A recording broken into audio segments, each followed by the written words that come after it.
let's return to the Yes. Magnus Hans saga. I know. Yeah. How did it start? Who is Hans Niemann? Who is Magnus Carlsen? How did it start? There's 3 games. It started in Miami. Yeah, a good background story is Magnus Carlsen is the arguable greatest player of all time. Very close, I would say, to Garry Kasparov, world number 1 for now over 10 years. At world the top champion. of his game, you think? Like close to the top of his game right now? After the most recent thing, yes.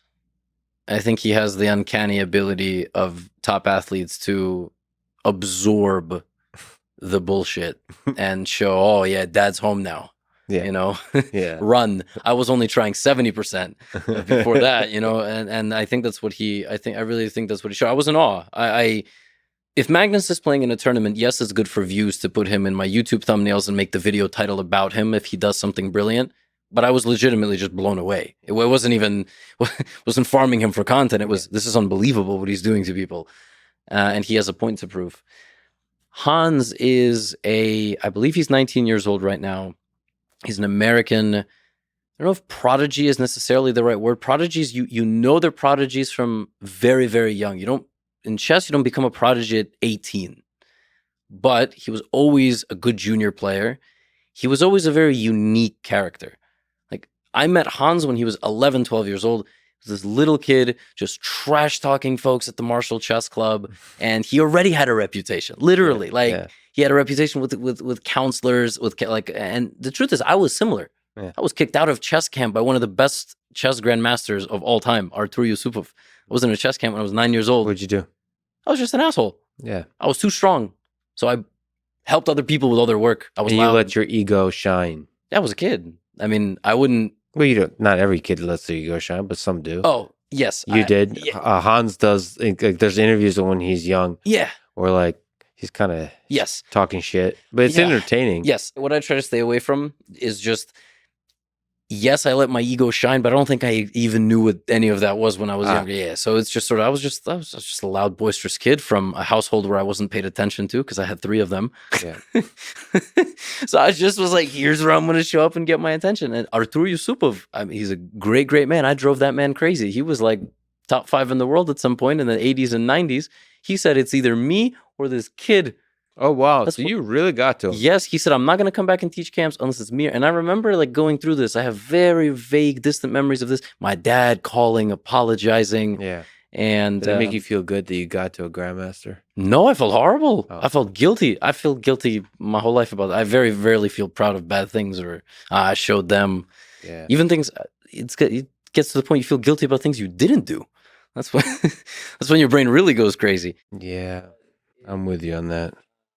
So, okay, so you can relate to Hans. To young Hans. And he was like in and out of chess. This is what I remember. He was around the rating of 2,300. And I remember looking at some of his games in a tournament in Philadelphia. And I was like, there was some game that he played and he didn't know the opening. It was like a London, which is a very popular opening, some theoretical line. I looked at it and I'm like, whoa, he didn't know that? Okay, that's crazy. And then I just kind of walked by. And I saw him in a tournament a few months later, and he did something very rare where in an open tournament, not a tournament of 10 players where everybody plays everybody, open tournament, randomized pairings depending on how many points you have, he played 9 grandmasters, which is crazy. That means he was performing so well, so consistently. That was where he got his first IM norm. Mm-hmm. It's like, oh, here it is. Here comes that like boom of a young player where he gets mature, he gets back into the game, and he gets stronger. I don't follow a whole lot. Pandemic happens, and he starts streaming a bit, and he's boisterous. He's kind of like loud. He's talking trash, and he's gaining rating constantly. But so are a lot of people. So you don't think much of it. And then now you can go play over the board again, live tournaments, face to face, as opposed to online events. And he's like, I'm gonna go to this tournament. I'm gonna win it. I'm gonna get my last GM norm. And he does. And then he's like, all right, my goal is this rating by the end of this year. He gets it. He just demolishes absolutely everybody. And you're like, this guy's over for the real. board? Over the board. You're like, this guy's for real. There's a lot of people like that. If you look at the top juniors of the world, it's crazy. Ali Reza Firouzja, 2,800. Vincent Keimer, 2,700. A bunch of kids from India, 2,700. Similar age or younger usually? 1 or 2 years younger, maybe maybe a little older by a year, but it's just this wave, and you're just hyped for the guy. Yeah. Like this is fucking awesome. Like we got a young American guy who shit talks every time he's on camera, and he beats everybody he plays. But then you start hearing sprinkles here and there, maybe in some stream. Oh, I think he doesn't get to play on chess.com anymore. Yeah. Like chess.com doesn't put that badge there on the account sometimes. Sometimes they just tell the player, listen, we know. And the player's like, all right, you got me. And that's it. There's no conversation. So there's like these sprinkles, but people cheat online, especially when they're young. It's very, it's very captivating. It's a very nice thing to do. Just to be clear, I mean, just to make explicit that the accusation, and I think it's proven, but they're still being shady about it to the degree it's done, is that he cheated on chess.com when he was 12. 12 and 16. That's what 16. he said. That's what he said. That's what he admitted to. But right now, chess.com put out a statement, and now Magnus put out a statement as well saying, we think it's more than that. And yeah, I've talked to Danny because he wants to come on the podcast, which I'm actually kind of interested in. I think he's a cool person. And they're also doing some really interesting anti-cheating stuff, which to me, from an algorithmic perspective, is interesting. But he is also the man. Like, there's always, in every field, there's the institution. So he represents the institution because chess.com is the institution. It's like in the Olympic, it's the IOC. It's like I have to be careful. Well, in chess, FIDE is the institution. FIDE, okay. Yeah, but chess.com, they've outgrown. Way more people actually know chess.com. Way more people know me. Way more people know Hikaru. It's one of the reasons it's interesting where the power lays. Yeah. Who has the most power? Interesting. Yeah, chess.com has the most power. Which I don't know. Maybe you and Hikaru do. No, to steer public opinion, It's a very good question. I have to think with my evil cap now. What would happen if... I'd rather you have the evil cap than Hikaru, because I feel like he would really, the power absolute. If the two of you ruled the world, it'd be a problem. You mean side by side or rivals? The opposite. Yeah, it would be like, as rivals, there would definitely be a war. It's one of the reasons I would not chess box him. Do you guys? How much do you like each other? Or, I mean, do you admire each other as fellow? As I can tell you how I feel. As fellow entertaining. Well, we should finish Magnus Hans. Yes, then we should. Yes. I know. It's. I feel like just inside we don't want to talk about it because it feels like it's been talked about so much. I'm trying to give. For you, just remember. For me, it's much less. Yeah, and for the listener, it might be zero. For the listener, zero. Yeah, right. Yeah. So, like Rogan asked me, like, so what's this? I know. I heard him even talking. What's this chess? Joe talked about the Indonesia thing. He did in some super random small thing, and that was a very funny moment. For me. I told him about this drama a few weeks ago, and then he's like, "Yeah, this is interesting. Is the anal beads? Is that possible? Is that good?" I was like, "Yeah, I think it's possible." I don't remember how drunk we were, but so even he's curious. He doesn't really know.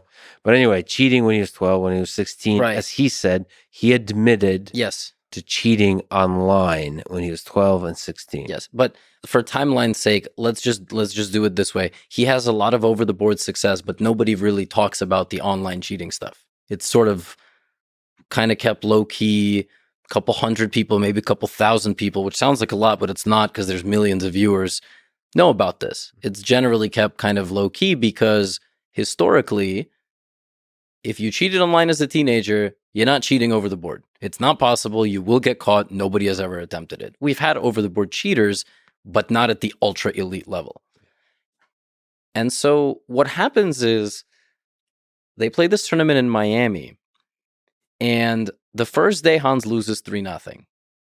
This is important because on the very next day, it's not like Hans was destroying every day. The second day of the tournament, he sits down game 1 versus Magnus in their best of 4 and destroys him. Like, he destroyed him. Made it look like I was playing in Magnus's shoes. The level difference. It wouldn't have even, it wasn't close. Of course, we can argue it might be because of maybe Magnus knew something ahead of time. There's obviously the psychological element.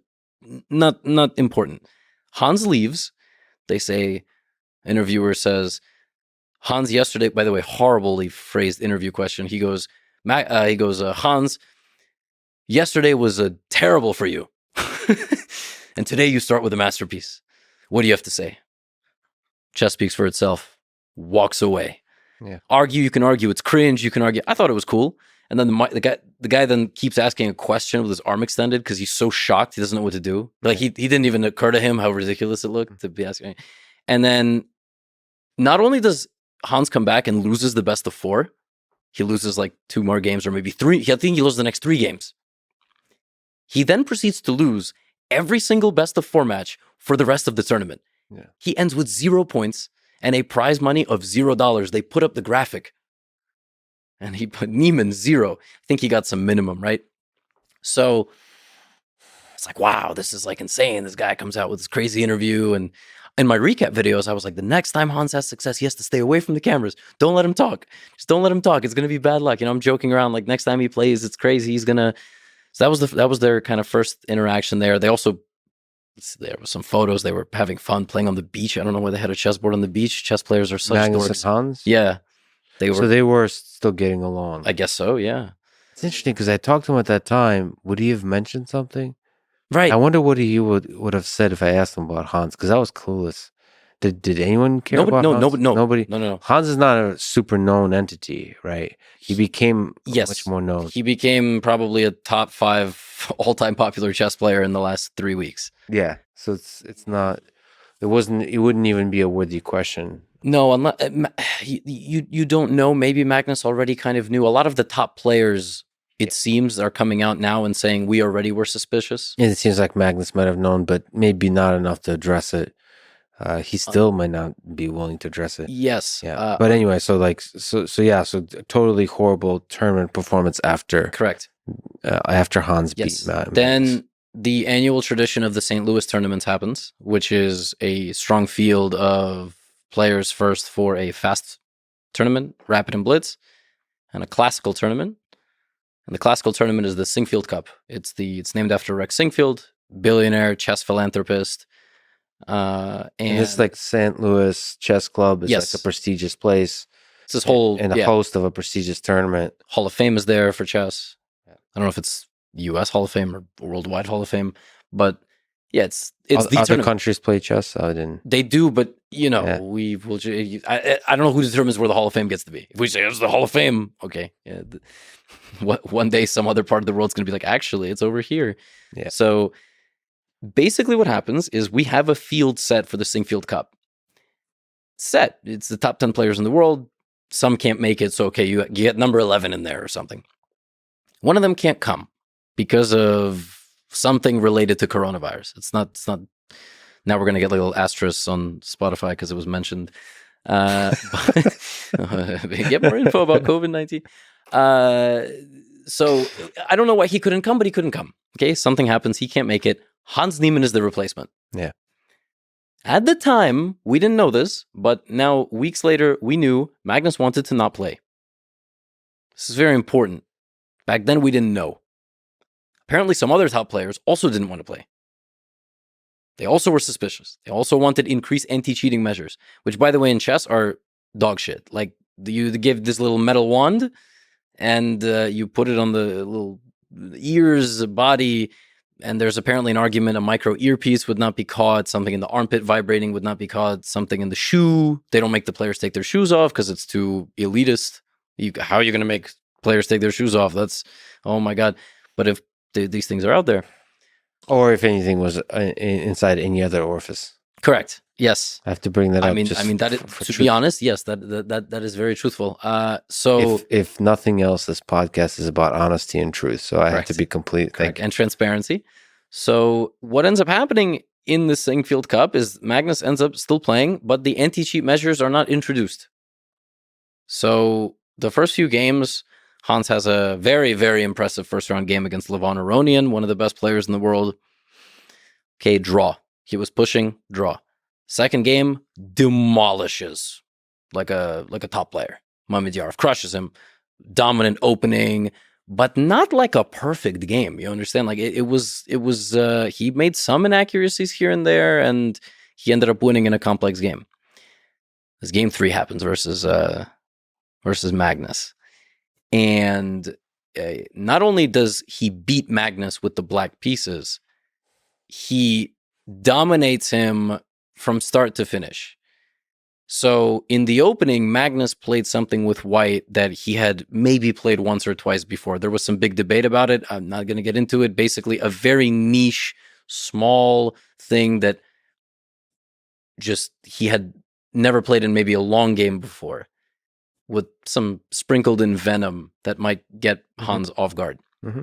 Hans proceeds to play like the first 15, 20 moves absolutely perfectly, and then converts the game into a slightly better endgame and squeezes Magnus to death. Basically beats Magnus with black, which nobody had done in years, the same way Magnus would have beaten other players.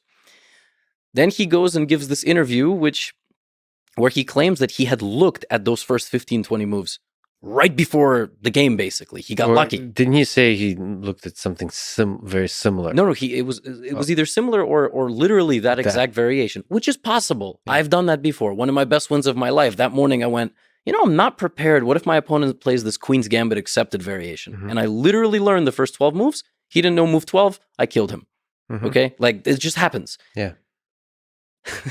Unfortunately, when you combine that with other small elements of the interview, and now there's body language experts going all on this, it was odd. He gave an interview afterwards explaining explaining various details of the game. But not really explaining them. That's the thing. The standard chess player interview is you sit down and you go, something about the opening, something about not, oh yeah, I looked at this right before the game.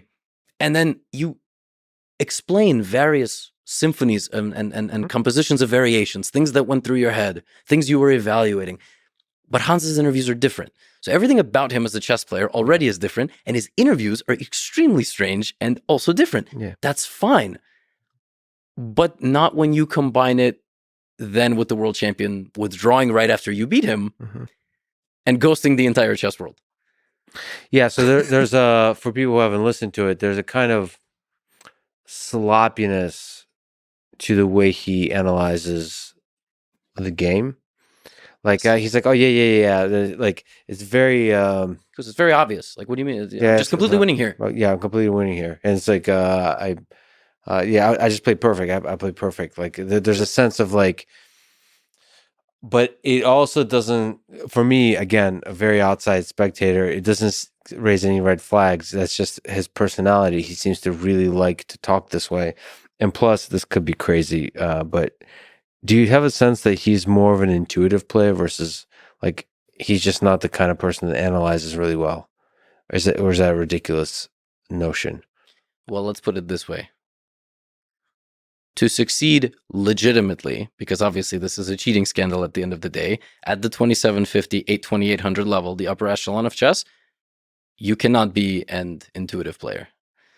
You can be a little bit more intuitive than a calculator and a concrete evaluator of positions, meaning if I give you 5 seconds to play a move, you're going to choose the best move quickly. Those people are generally better at fast time controls, but you have to be good at everything. And what raised red flags in this interview was the fact that it was different than every other interview any human being ever gave at that level of chess, particularly after beating Magnus for the first time as a teenager, which is a very small group of people. So that's where it got weird. And the very next day, Magnus withdraws from the event. Chess world lights completely on fire for multiple weeks. And he also tweets. Right. That's the resignation. No. Resignation. The tweet was, I'm withdrawing from the tournament in St. Louis. I've always enjoyed playing here and I will in the future. And then it's a clip of Jose Mourinho. I cannot speak. I choose not to speak. If I speak, I'm in big trouble. I don't want to be in big trouble. Yeah. And that's some people nuts. People said it's not even a cheating insinuation, which was one of the theories. Another theory was someone in Team Magnus told Hans what Magnus was looking at. And that's why Hans learned those first 15 moves, which is so fucking stupid because Magnus knows like 5 people. not in his life, but his team is 5. Yeah, it's a very close-knit group. Right. Yeah. But to the outsider, that sounds like a very legitimate theory. How else can you explain? Hans said he knew before the game what was going to happen. Magnus senses a mole. He's not. No. By the way, just to just so I know, like if that was, forget the cheating aside, if you knew, doesn't matter how, the opening your opponent is going to do, they prepared, is that a significant help to you? If that opening is ultra sharp and requires basically the game to be on a knife's edge, Yeah. yes. Meaning one mistake can be fatal. Because then you can look up what the engine says, and you can know everything. You can know all the possibilities. So even if your opponent goes off that engine path, you will know how to punish it. In this case, what happened basically was Magnus played a line that, if completely optimally punished, would have given Hans a slightly better position. And that's what happened. But then he also demolished him in that later phase of the game. Yes, and then okay, so Magnus resigns, goes silent. The chess world goes crazy. What else is interesting in that period of time?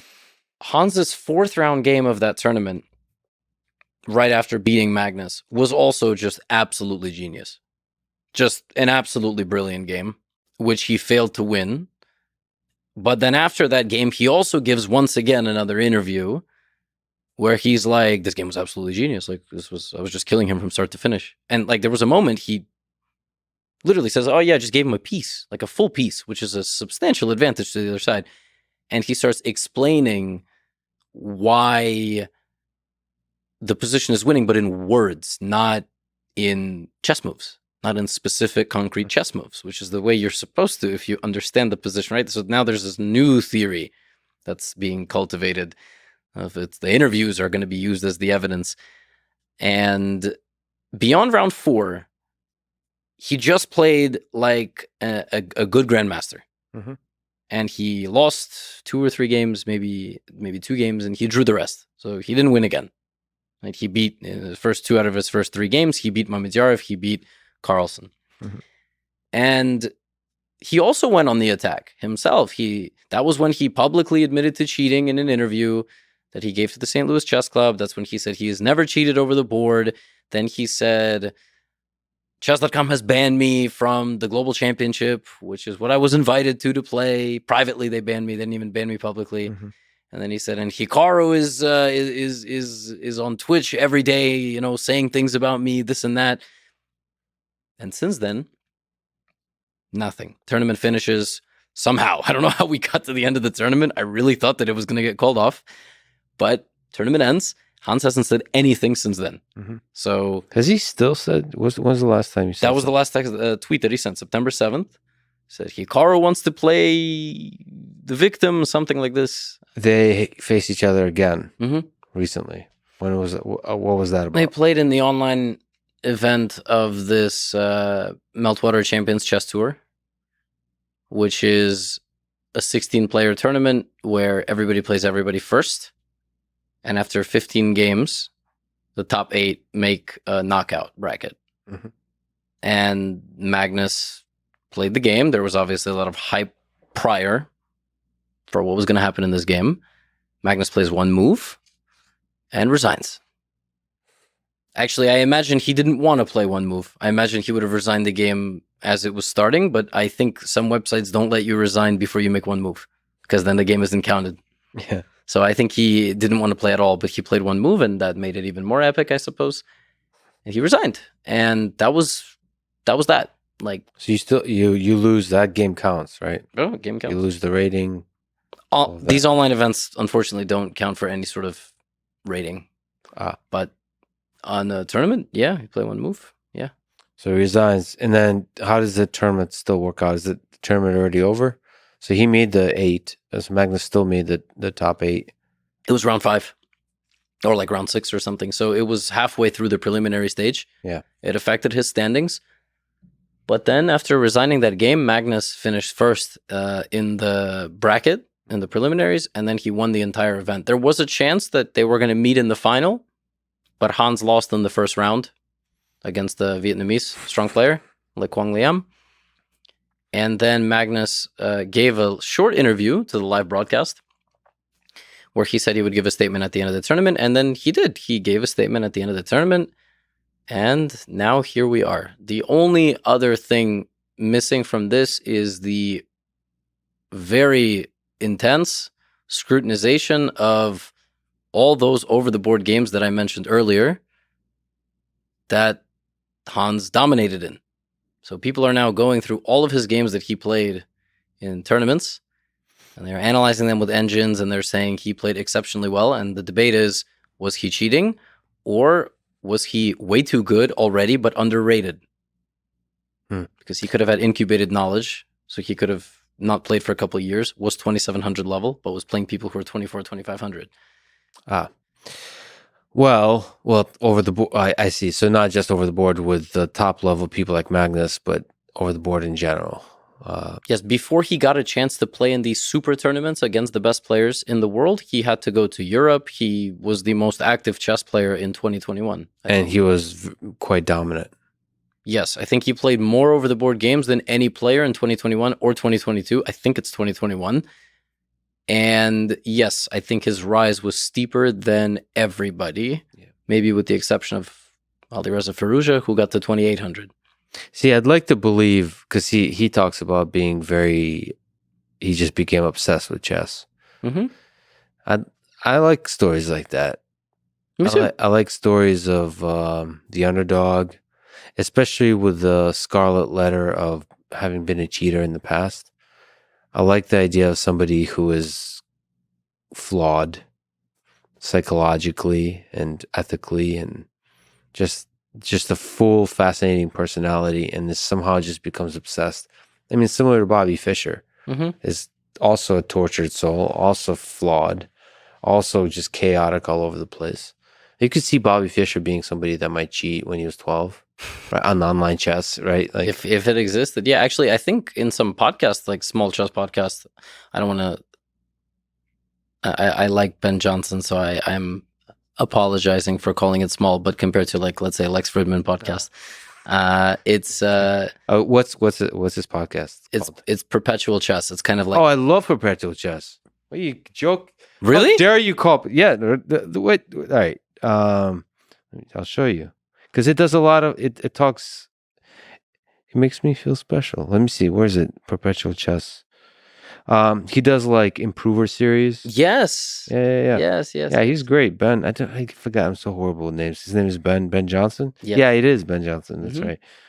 Yeah, the Perpetual Chess podcast. That's amazing. See, Lex, when even individuals like myself who might have a large audience, when I look at you, you're just at a different level. I don't expect you to be listening to chess podcasts during the day. I just imagine you're doing something to change the world, or talking to some visionary people. Well, I should say, I've been running a lot, and I listen to podcasts a lot because I love human beings excited about stuff that really energizes me. And I've listened to a bunch of chess podcasts. I'm really energized by your love of chess. I really like, sorry, forgot his name, but Ben Johnson. I love it when he talks to grandmasters. I love it when he talks to the regular folks, for the improvers, like to see how they balance life and chess and all that kind of stuff. He's just pretty good at it. And he's like super excited, and they talk about books. Yeah, and they get excited about different books. Yes, I mean it also gives me a sense of where the chess world is from a different perspective. Is like people studying chess, like what they get excited about, how difficult it is. It's nice to get a sense of the community, the language that's used, because I did want to have a bunch of conversations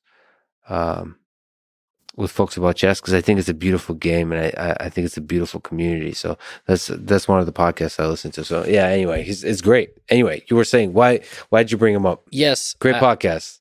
Great podcast. Only reason I thought of it and I used the word small, no disrespect, Ben, is because even that episode, which he did with Hans, like, it was a small episode. It wasn't seen by mass audience of chess. And he did an episode with Hans recently, or no? Some time ago, yeah.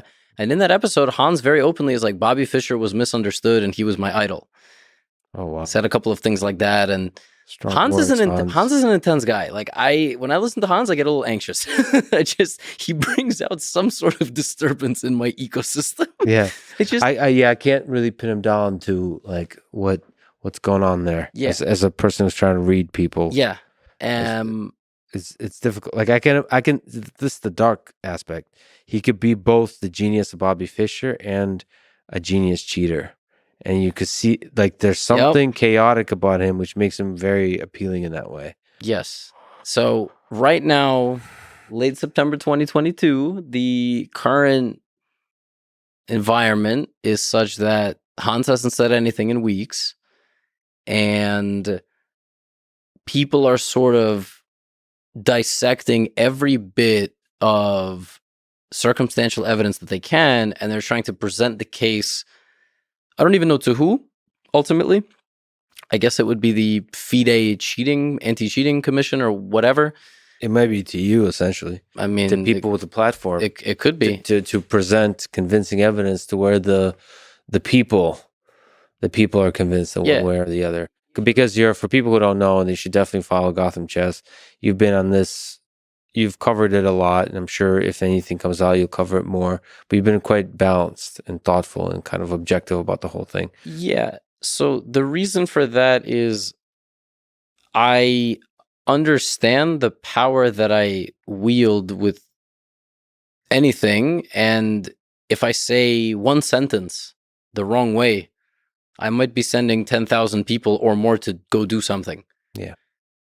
And I hate that. I want to present the evidence, and I want the video to end and people go, okay, I understand. Not, I'm gonna go fuck someone up. Yeah, you know what I mean? Like, because and I also believe that even if Hans is guilty, this goes all the way back. He's a human being. Yeah. And you can argue that cheaters got to be punished, and you can argue that people who do things wrong, you shouldn't feel any sort of compassion. But I would hate to have the whole world pointing their fingers at me, the entire world that I've known my entire life. And even if I messed up, there's still a world after chess. There might still even be a world in chess. I don't know, but that stuff, it doesn't make me feel good to present all of the circumstantial evidence in my videos and start being like, yeah, it looks, so. But at the same time, you deeply care about chess and the chess community, and there's some sense where, was it you or was it Magnus that said that cheating poses an existential threat? Magnus said that. I mean, there is some aspect of truth to that, which is like, the chess is in a state where bots, chess engines are much better than humans. Yeah. And we're living in a world where technology becomes easier and easier to integrate with human beings, whether you put it in some orifice or elsewhere. And that does pose a threat to our ability to trust that a world champion is indeed a world champion, that somebody we think is good is indeed good.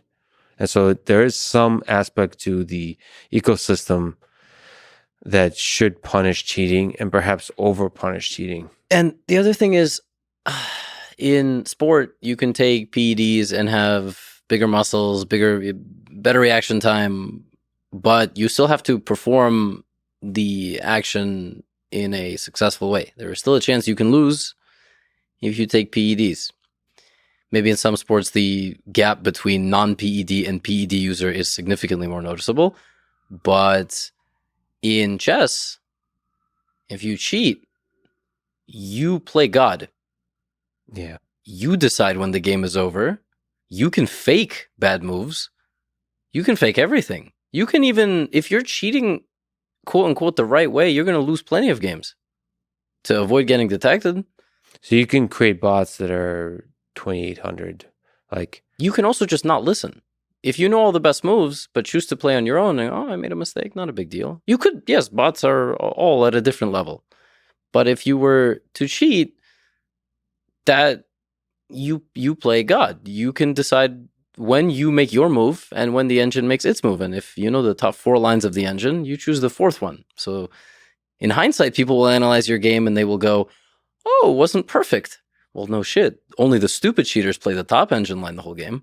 By the way, I'm not saying that this is what's happening here, Correct. but there's probably an excitement to playing God, to and getting away with it.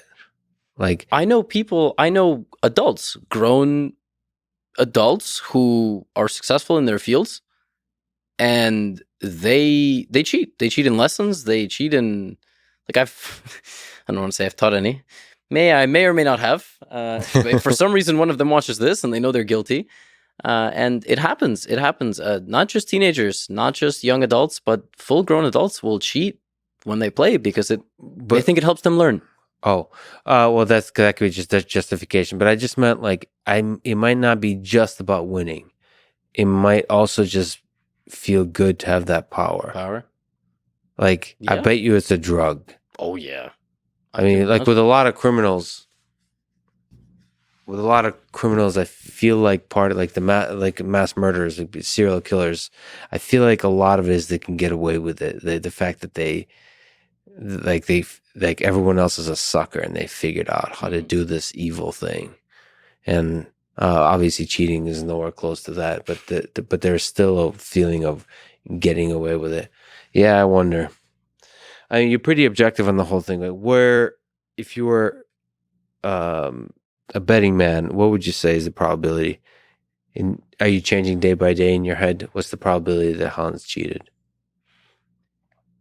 over the board against Magnus in St. Louis? That's a tough one, man. Have you even allowed yourself to put a probability on it? No, not on that specific game, because I think a lot of that game was affected by Magnus's own psyche. That was one of his worst games ever. So he played poorly too. Magnus played poorly. Which doesn't help his case. Yeah. Hans might have cheated in that game, but we'll never know. I think day by day, the evidence is slowly starting to show more and more that he's cheated. Like how Magnus said, more than he said, and more recently. It's undeniable. Like, right, a lot of the statistics are there. The problem is you can't prove you're not cheating. Yeah. Unless you strip naked, like that site offered him $1 million to. Like, everything about which site offered him $1 million? I saw some headline that said Hans Niemann was offered $1 million. Can't be real. And where I struggle to comprehend is how on earth he could pull it off. And, like, I'm a guilty, that my brain goes to guilt first, and resentment, remorse, guilt, that trio. Magnus put out a statement as we speak yesterday saying, "Dear Chess World, at the 2022 Sinquefield Cup, I made the unprecedented professional decision to withdraw from the tournament after my round 3 game against Hans Niemann. A week later, during the Champions Chess Tour, I resigned against Hans Neiman after playing only one move. I know that my actions have frustrated many in the chess community. I'm frustrated. I want to play chess. I want to continue to play chess at the highest level in the best events. I believe that cheating in chess is a big deal and an existential threat to the game. I also believe that chess organizers and all those who care about the sanctity of the game we love should seriously consider increasing security measures and methods of cheat detection for over-the-board chess. When Neiman was invited last minute to the 2022 Sinquefield Cup, I strongly considered withdrawing prior to the event. I ultimately chose to play." That's the thing you're referring to, is that he can, like, now we know he was torn about the whole thing. "I believe that Niemann has cheated more and more recently than he has publicly admitted. His over-the-board progress has been unusual, and throughout our game in Sinquefield Cup, I had the impression that he wasn't tense or even fully concentrating on the game in critical positions, while outplaying me as black in a way I think only a handful of players can do. This game contributed to changing my perspective. We must do something about cheating. And for my part, going forward, I don't want to play against people that have cheated repeatedly in the past, because I don't know what they're capable of doing in the future. There's more than I would like to say, unfortunately. At this time, I'm limited in what I can say without explicit permission from Neiman to speak openly. So, far, I have only been able to speak with my actions, and those actions have stated clearly that I am not willing to play chess with Neiman. I hope that the truth in this matter comes out, whatever it may be. Sincerely, Magnus Carlsen, world chess champion. How would you sign off your statements? If I was a world... Yeah. No, just say whatever. Lex Fridman, what would be the title? Yeah, I don't know. I think I would not... Even if I was a world champion, I would just say Lex. Or make up a title. And I feel like I really fucked up in life if I have to tweet a statement as an image. That's like when you're a politician and you got caught cheating on your wife. Like for many years in a row. Yes. Then I tweet an image. I'm sorry for all the people I have hurt. Yeah. And the people that believed in me. And whatever else. And then I would sign world chess champion. You know, the most, like, the modern way to give a statement, what I thought Magnus was going to do. Yeah. Thought he was going to write, on the recent scandal, or my statement on the past few weeks, twit longer. What do you mean? So you put a URL. Oh, so, yeah. So that's for tweets, but it's unlimited characters. It's not 140. I didn't know what that is. Can you explain that to me? Yeah. So generally, when a celebrity has a giant audience on Twitter, they will make their statement on social media and say what it is in a sentence. Yeah. One line. And then there's a link. Where does the link take you? To a website called Twit Longer. Oh, that's like the tweet longer, website. twit longer. Yeah. And that is where they write their statements. That is what I was expecting. Who did this? I haven't seen this before. Oh, this is this like I don't have one off the top of my head, but it's like Kanye, Kim Kardashian breaking up. They would use that. Or? Streamers, musicians, yeah. I don't think politicians use it because that it's just they use the image. Use MySpace and Facebook, right? Yeah. I would probably go. See, I like. I mean, I'm not just being biased here just because I have a podcast. I'm a huge fan of podcasts. I feel like I would go on a podcast to talk about it with somebody I trust. So like long form and discuss it.